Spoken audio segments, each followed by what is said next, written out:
One of the very important lessons that I have learned in life is that sometimes a blessing received prematurely can be a curse.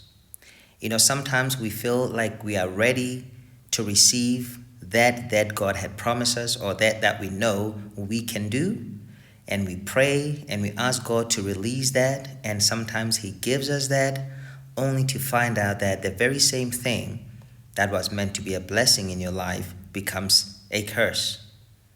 I know of a lot of people whose lives were destroyed by early success.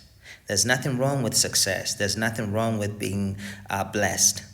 But if you are not emotionally and mentally ready to manage that success, the very same thing that was meant to be a good thing in your life might end up destroying your life. There's a story similar to that in the Bible.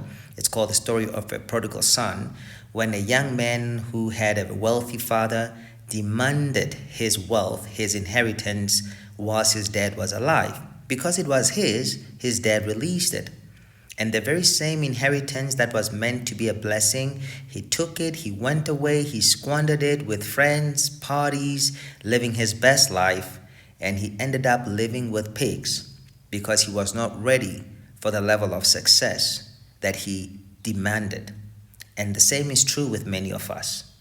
We think that we're ready. We think we can go out there. We think we can make it happen. And there's nothing wrong with believing that you can do it.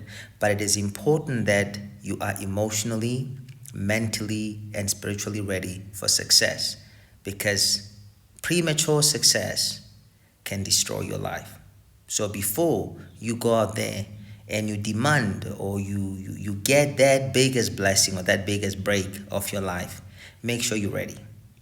Because that might be the worst thing that could ever happen to you.